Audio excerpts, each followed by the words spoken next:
He and Nicole are our children's ministry pastors, and so he has the heart of a child and the love of Jesus.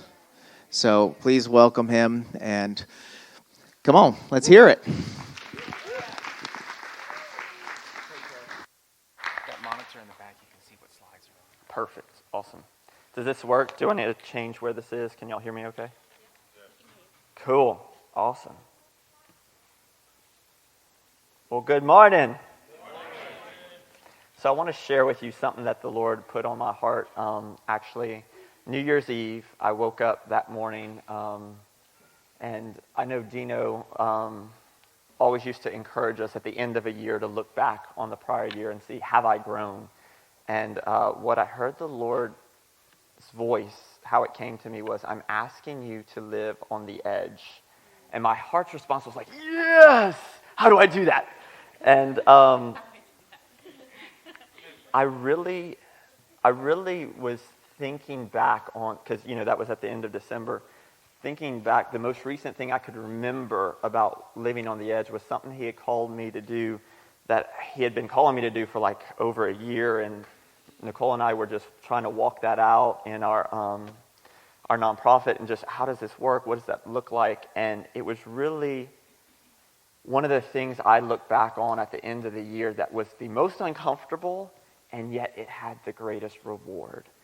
So I want to ask you today, what's the last thing God challenged you to do that made you uncomfortable? Think about that for a second. Did he say, forgive that person? Go low at work? Take time off to spend with your family? Tell that person about me? Did he tell you, pray? Did you do it? So the first question is, what's the last thing he challenged you to do that made you uncomfortable? The second question is, did you do it? The word I want to share with you today is, now is not the time to settle. And I basically want to take you through my quiet time from that morning on New Year's Eve and just unpack what the Lord, I believe, was telling me, because I think it's a word for the body, for the corporate church. And it kind of echoes back and goes to that, now is not the time to settle. And I'm not talking about that there's not places of rest and refuge, and time in front of a fireplace is a good thing, but staying there and camping out there and not pressing in to the things that make you uncomfortable, that's when it's not healthy. There is a danger in that sort of settling. So I want to look at two stories from the Old Testament. The first one is in Numbers 9, 15 to 23. And this is whenever they are out in the wilderness. They have left Egypt, and they are moving to the Promised Land, and they have the tabernacle. They have all the tribes, the 12 tribes of Israel, all in camp around the tabernacle. But this is how they move from place to place. All right, so Numbers 9, 15 to 23. On the day the tabernacle was set up, the cloud covered it. But from evening until morning, the cloud over the tabernacle looked like a pillar of fire. This was the regular pattern. At night, the cloud that covered the tabernacle had the appearance of fire. Whenever the cloud lifted from over the sacred tent, the people of Israel would break camp and follow it. And whenever the cloud settled, or wherever it settled, the people of Israel would... wherever the cloud settled, the people of Israel would set up camp. In this way, they traveled in camp at the Lord's command wherever he told them to go. They remained in their camp as long as the cloud stayed over the tabernacle.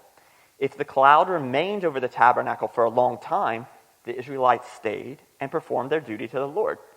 Sometimes the cloud would stay over the tabernacle just a few days, so the people would stay only a few days, as the Lord commanded.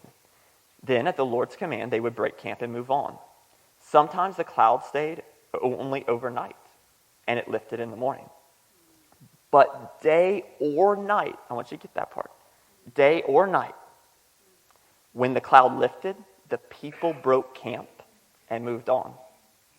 Whether the cloud stayed above the tabernacle for 2 days, a month, or a year, the people of Israel stayed in camp and did not move on. But as soon as it lifted, they broke camp and moved on.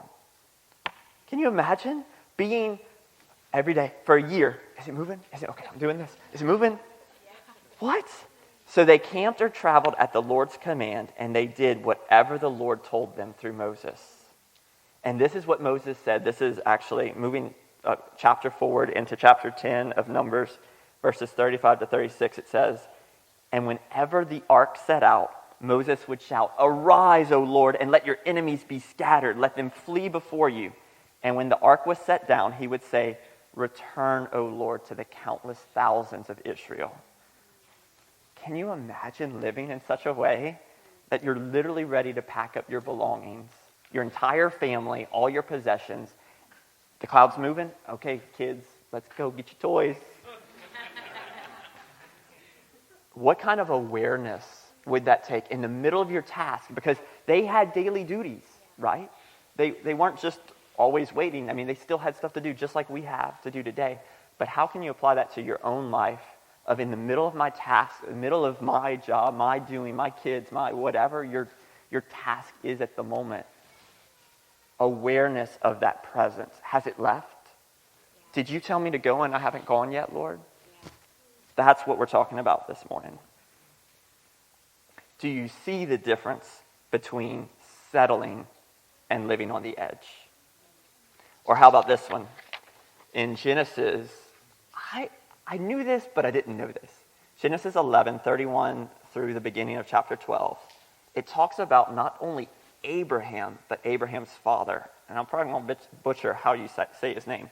One day, Terah took his son Abram, his daughter-in-law Sarai, his son Abram's wife, and his grandson Lot, his son Haran's child, and moved away from Ur of the Chaldeans. He was headed for the land of Canaan. His father Terah was headed for the land of Canaan, but they stopped at Haran and settled there. Terah lived for 205 years and died while still in Haran.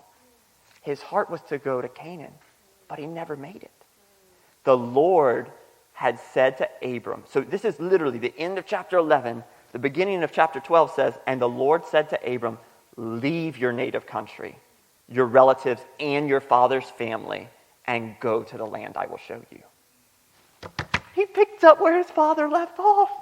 I thought that was nuts. I don't know about you guys, but I want to live on the edge. I don't want to settle. I don't want to miss what the Lord has for me because of comfort. Do you? Do you? So as I was searching for meaning in these verses, the Lord encouraged me to look beyond what I could see on the surface, right, about the dad and the son, and follow the lead of the Spirit.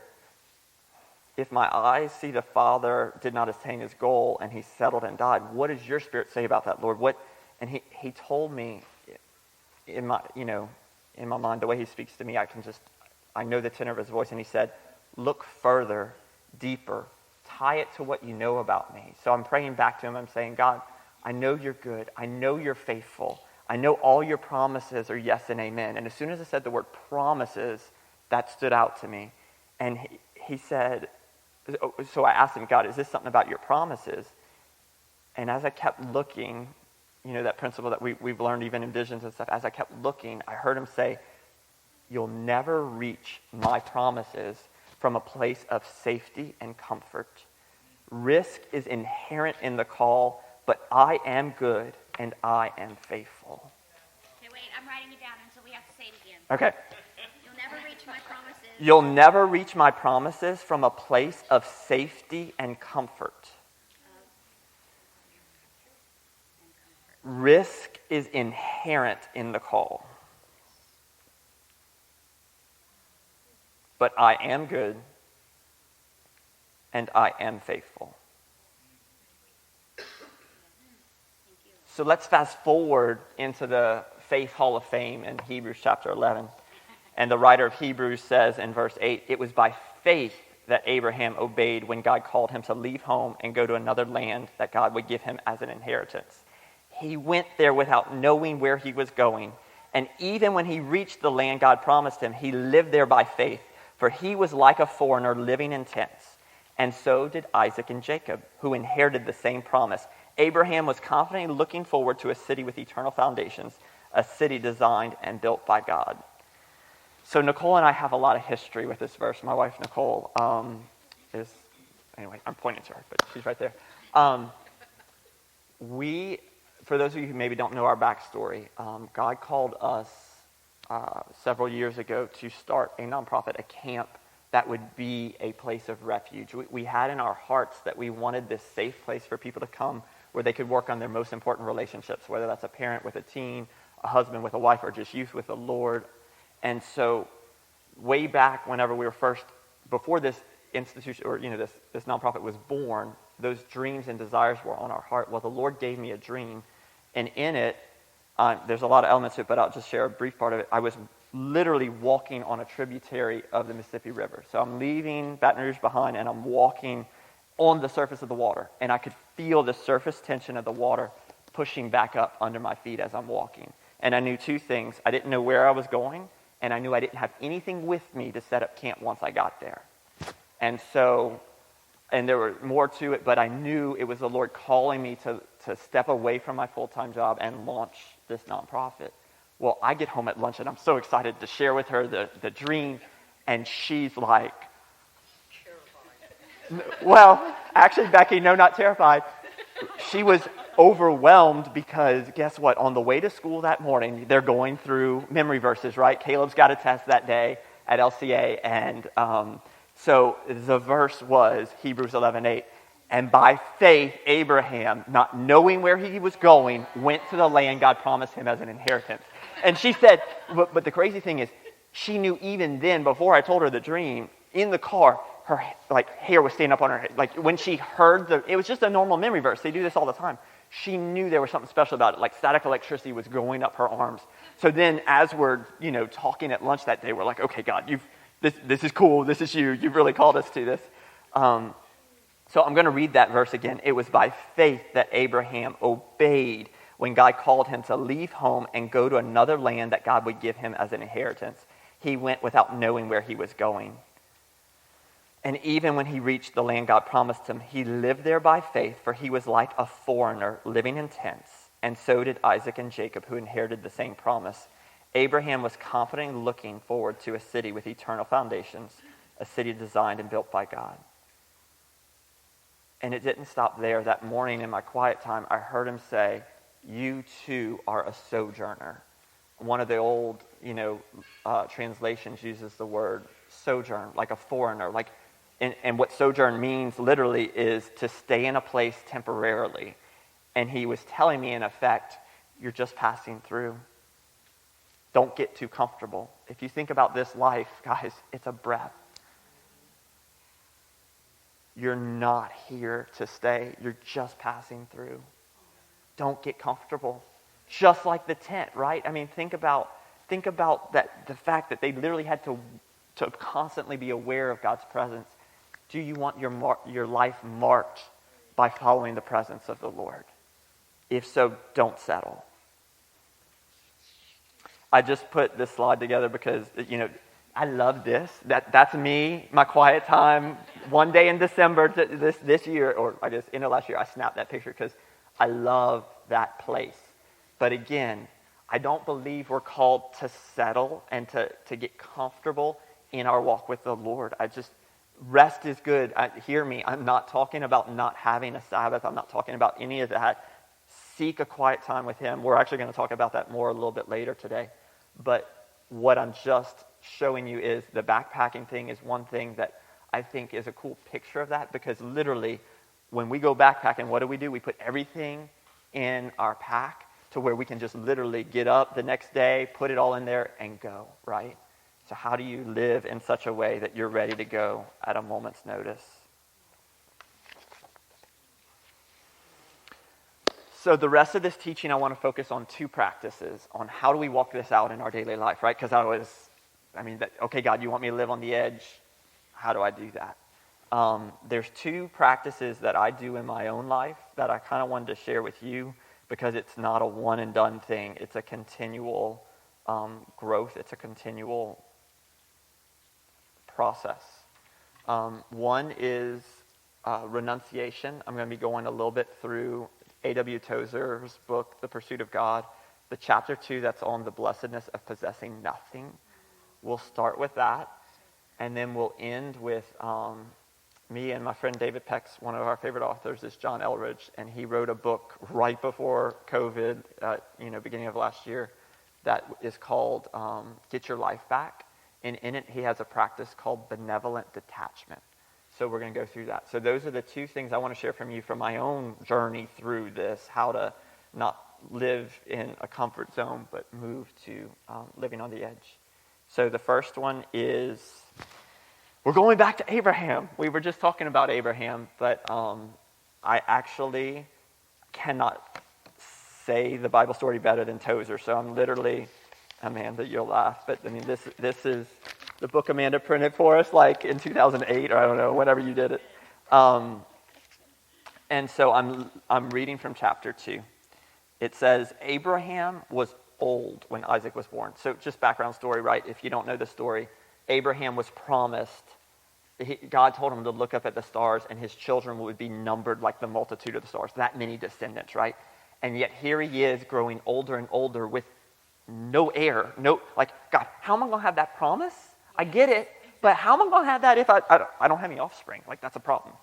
They tried their own way, that didn't work, right? So he's now old, and that's where we're picking up this story. Abraham was old when Isaac was born, old enough indeed to have been his grandfather. And the child became at once the delight and idol of his heart. From that moment, when he first stooped to take the tiny form awkwardly in his arms, he was an eager love slave of his son. God went out of his way to comment on the strength of this affection. And it is not hard to understand. The baby represented everything sacred to his father's heart. The promise of God, the covenants, the hopes of all the years, and the long messianic dream. As he watched him grow from babyhood to young manhood, the heart of this old man was knit closer and closer with the life of his son, till at last the relationship bordered upon the perilous. It was then that God stepped in to save both father and son from the consequences of an uncleansed love. And A.W. Tozer wrote this a long time ago, so I'm going to read the way he quoted the verses. It's kind of King Jamesy. I might try to change out the thys if I think about it, but y'all just stay with me. It's good. Take now thy son, said God to Abraham, your only son, who you love, and get to the land of Moriah and offer him there for a burnt offering upon one of the mountains which I will tell thee of. The sacred writer spares us the close-up agony that night on the slopes near Beersheba, where the aged man had it out with God. But respectful imagination may view in awe the bent form and convulsive wrestling alone under the stars. Possibly not again until a greater than Abraham wrestled in the Garden of Gethsemane did such mortal pain visit a human soul. If only the man himself might have been allowed to die, that would have been easier 1,000 times, for he was old now, and to die would have been no great ordeal for one who had walked so long with God. Besides, it would have been at least sweet pleasure to let his dimming vision rest upon the figure of his stalwart son, who would live on to carry the Abrahamic line and fulfill his promises, in himself the promises of God made long ago in Ur of the Chaldees. How should he slay the lad? If he could get the consent of his wounded and protesting heart, how could he reconcile the act with the promise? In Isaac your seed will be called.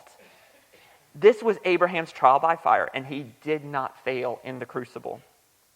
While the stars shone like sharp white points above the tent where Isaac was sleeping, and long before the gray dawn had begun to lighten in the east, the old saint had made up his mind.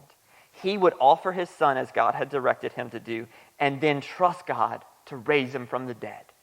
This, says the writer of Hebrews, was the solution his aching heart found sometime in the dark night, and he rose early in the morning to carry out the plan. It is beautiful to see that while he erred on God's method, he had correctly sensed the secret of his great heart. And the solution accords well with the New Testament scripture. Whoever will lose for my sake will find. God let the suffering old man go through it up to the point where he knew there would be no retreat, and then forbade him to lay a hand on the boy. To the wandering patriarch, he now says, in effect, "It's all right, Abraham. I never intended that you should actually slay the lad. I only wanted to remove him from the temple of your heart, that I might reign unchallenged there. I wanted to correct the perversion that existed in your love. Now you may have the boy, sound and well. Take him and go back to your tent. Now I know that you fear God, seeing that you have not withheld your son, your only son, from me." Then heaven opened, and a voice heard him saying, "By myself I have sworn, saith the Lord, for because you have done this thing, and have not withheld your son, your only son, that in blessing I will bless you, and in multiplying I will multiply your seed as the stars in the heaven, as the sand that's upon the seashore, and your seed will possess the gate of your enemies, and in your seed shall all the nations of the earth be blessed, because you have obeyed my voice."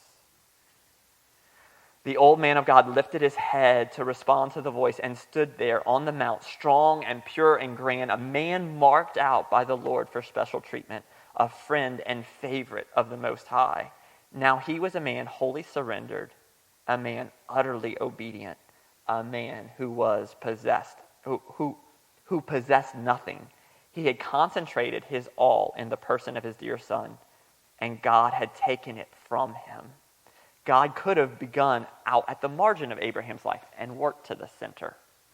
But no. He chose rather to quickly cut to the heart and have it over in one sharp act of separation. In dealing thus, he practiced an economy of means and time. It hurt cruelly, but it was effective. I have said that Abraham possessed nothing, yet was this poor man rich?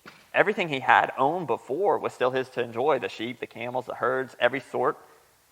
He also had his wife, his friends, and best of all, he had his son Isaac safe by him. He had everything, but he possessed nothing. That's the spiritual secret. There's a sweet theology of the heart which can only be learned in the school of renunciation. The world said, "Abraham is rich," but the aged patriarch only smiled. He could not explain it to them, but he knew that he owned nothing, that his real treasures were inward and eternal. There can be no doubt that this possessive clinging to things is one of the most harmful habits in the life, because it is so natural and is rarely recognized for the evil that it is, but its outworkings are tragic. We are often hindered from giving up our treasures to the Lord out of fear for their safety. This is especially true when those treasures are loved relatives and friends. But we need to have no such fears. Our Lord came not to destroy, but to save. Everything is safe which we commit to him, and nothing is really safe which is not so committed. Amen. So, one of the things that he closes with at the end of that chapter is a prayer of renunciation. I'm going to go through it right now, just so you have it. And this is all public domain, guys. You can go online. You can download the audiobook. I'm listening to it again. Like, LibriVox has a free download of the Pursuit of God you can hear, or you can get a copy of it. But the prayer at the end, as far as actually renunciation, like that separation of things that could hold that place in your heart that you maybe haven't let the Lord go to. Pray this prayer with me. I'm going to pray it out loud. You can pray it quietly to yourself. But it says, "Father, I want to know you, but my coward heart fears to give up its toys. I cannot part with them without inward bleeding, and I do not try to hide from you the terror of the parting. I come trembling, but I do come. Please root from my heart all those things which I have cherished so long and which have become a very part of my living self, so that you may enter and dwell there without a rival. Then shall you make the place of your feet glorious. Then shall my heart have no need for the sun to shine in it, for you yourself will be the light of it, and there will be no night there. In Jesus' name, amen. What do you need to renounce?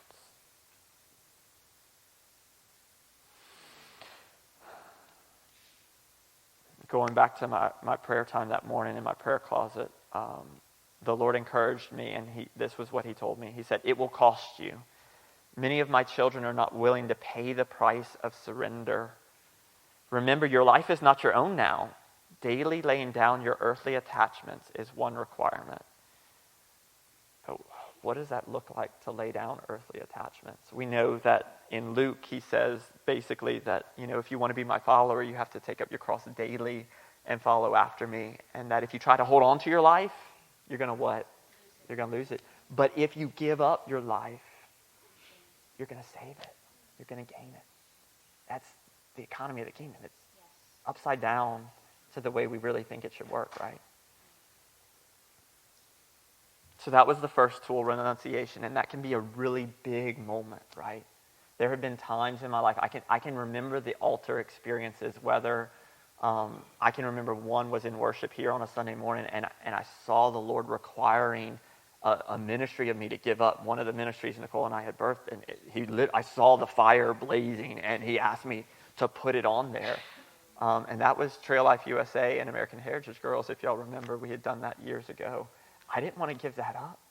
It wasn't until a year later that he actually really made us for it. But that day, in my heart, I said, okay, God, if you're requiring that, I'll give that up. You have no right. Yes.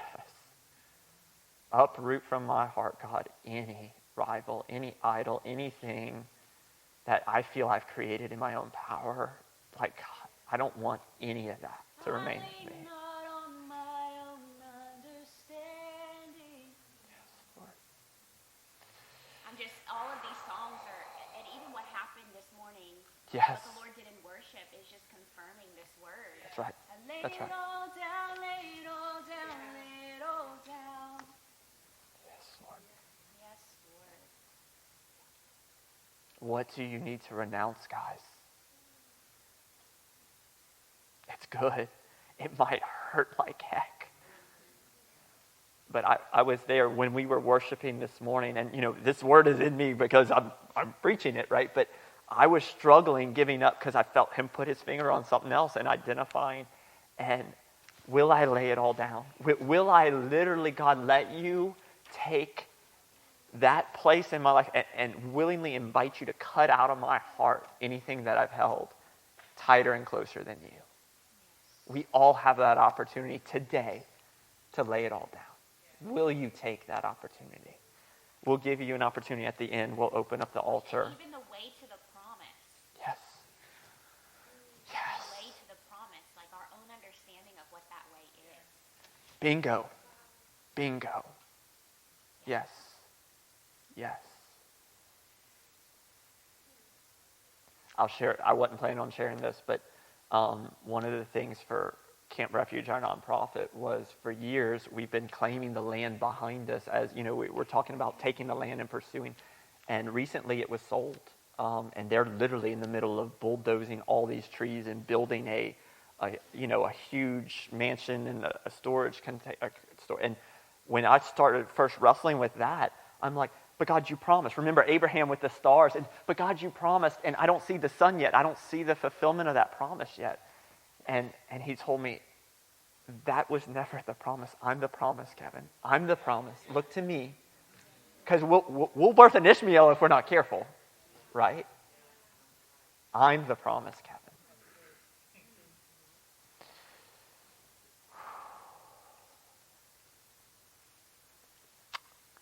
So if the first tool is renunciation, the second tool is benevolent detachment.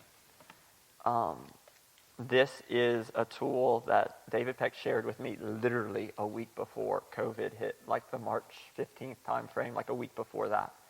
And when we lost control of so many things in our lives, externally, things that we were used to, and we no longer could expect that comfort or that, that normal progression of things that I guess we had started to take for granted, whether that's work or, kids going to school and not being at home or, whatever. This was one of the things that for Nicole and I and our whole family got us kind of through and centered back on him. And John Elridge talks about it in his book, what benevolent detachment kind of looks like. So I'm actually going to read an excerpt from his book, and his book is called Get Your Life Back. Yep. I want to pull it up here. He says in his book, I've always been intrigued by Jesus' ability to just up and walk away from his world. Right there in the opening chapter of Mark, with excitement building and crowds swelling all around him, Jesus just disappears. He just leaves. Very early in the morning, while it was still dark, Jesus got up, left the house, and went off to a solitary place where he prayed. Simon and his companions went to look for him, and when they found him, they exclaimed, "Everyone is looking for you." Jesus replied, "Let us go somewhere else." That's Mark 1:35-38. You can look it up. Jesus models a freedom of heart I think every one of us would love to have. His ability to disengage himself from his world is so alluring. He goes on to talk about a seasoned Christian. Mature adults have learned how to create healthy distance between themselves and the things they have become entangled with. This word detachment, thus the word detachment, in the benevolent detachment. It means getting untangled, stepping out of the quagmire. It means peeling apart the Velcro by which this person, relationship, crisis, global issue has attached itself to you. Or you to it. Detachment means getting some healthy distance. Social media overloads our empathy. So I use words like benevolent in referring to this necessary kind of detachment because we're not talking about cynicism or resignation. Yeah. Benevolent means kindness. It means doing something in love. Jesus invites us into a way of living where we're genuinely comfortable turning things over to him. Then Jesus said, "Come to me, all you who are weary and carry heavy burdens, and I will give you rest. Take my yoke upon you. Let me teach you, because I am humble and gentle of heart, and you will find rest for your souls. For my yoke is easy to bear, and the burden I give you is light." That's Matthew 11:28-30, and I'll read it again in the Message. Are you tired, worn out, burnt out on religion? Come to me. Get away with me, and you'll recover your life. I'll show you how to create a real task. I'll show you how to take a real rest. Walk with me and work with me. Watch how I do it. Learn the unforced rhythms of grace. I won't lay anything heavy or ill-fitting on you. Keep company with me, and you'll learn to live freely and lightly. Now pay attention here. Jesus said there is a way to live freely and lightly. His dear friend Peter echoes this invitation later in the New Testament. Cast all your anxiety on him because he cares for you. 1 Peter 5:7. Or in the Message it says, live carefree before God. He is most careful with you. Worry is only one of 100 things that burden our souls. Genuine concern is just as dangerous, maybe more so, because it's grounded in something noble. Your concern for your aging parents, a sick friend, a people group, a cause crying out for justice. But what about loving? What about caring? How is it right to just let things go? Quite simply, because you're not God. You can't save the world. You can't even carry it. Who of you, by worrying, can add a single hour to your life? Since you cannot do this very little thing, why do you worry about the rest? Luke 12:25-26. Jesus is quite serious about turning everything over to him. Actually, you've got to release the world. You've got to release people, crises, trauma, intrigue, all of it. There has to be some time in your day where you just let it all go. All the tragedy of the world, the heartbreak, the latest shooting, earthquake, the soul was never meant to endure this. The soul was never meant to inhabit a world like this. It's way too much. Your soul is finite. You cannot carry the sorrows of the world. Only God can do that. Only He is infinite. Somewhere, sometime in your day, you've got to just release it. You've got to let it go. We need to make this clear. The invitation of God is an unburdened life. Come to me, all you who are heavy laden. Cast your cares upon Him. Live carefree before God. It's practically a party invitation, one of the least understood disciplines of the spiritual life, and therefore a wonderful place of discovery for each of us, and a truly liberating opportunity to experience more of God in our everyday experience. Benevolent detachment is going to take some practice. The 1-minute pause is a good place to start. And I'll give a plug for it. That's his app. It's a free app. You can go online and get it, pauseapp.com. And literally, there's different lengths of pauses, but in your day, this is a practical tool you can take home with you. And literally, in the middle of your day, when you need to press pause, it's this simple phrase of, Jesus, I give everyone and everything to you. Jesus, I give everyone and everything to you. Often, and I'm going back to, this is his book saying, often I find I need to follow that up, that Jesus, I give everyone and everything to you, with some specifics. I give my children to you, for I worry about them. I give that meeting to you. I give this book to you. As you do this, pay attention. Your soul will tell you whether or not you're releasing. If the moment after you pray, Jesus, I give everything and everyone to you, you find yourself mulling over the very thing you just released, you haven't released it yet. Go back and repeat the process until it feels like you have. By the way, benevolent detachment is a gift to the people in your life. Look at the person by you. It's a gift to them too. Because far too often we saddle people with our expectations, hopes, needs, most of the time subconsciously, but we do it nevertheless. With our need to be seen, to be celebrated, to be understood, you actually do people an enormous favor when you practice benevolent detachment, because they'd like to be disentangled from you too. That's good. Yeah, it is. So to summarize, I believe the call to us, the bride of Christ, is to live on the edge. I believe now is not the time to settle. And how do we do that? I just share with you 2 practices that I do from my own life. One is that big moment of renunciation, right? That God, I pluck this idol out of my heart and I give it to you. That's the blessedness of possessing nothing. And you'll find somehow with God's crazy economy that you actually have all things, but you possess nothing. But then this one's the one for me, that moment by moment in my day, Jesus, I give everyone and everything to you. I want to share with you, I guess, one vision for sure. Nicole had a dream years ago before we started Camp Refuge. And in it, we all had backpacks and stuff, and the goal was to go up this mountain. It was the mountain of the Lord, and we were pursuing God in His presence. And there was this gateway, and I didn't have the dream, so I'm probably botching the details a little bit, but you can correct me if I'm wrong. We had to lay it all down. So literally, it didn't matter if it was a good thing in our backpack or a bad thing that was cancerous and we need to get rid of it. We had to lay it all down to even go through this gate. We could not go through the gate with this backpack on. And we went up the mountain to pursue His presence. And the enemy was always there, but he was off to the side. And in the dream or the vision, I don't know what it was, he couldn't hurt us. But it was that idea of you can't even go on this journey to pursue the presence of God if you've got anything entangled on you. I'll share this one too. I didn't know if I was going to share this one or not, but in my quiet time in the past few weeks, I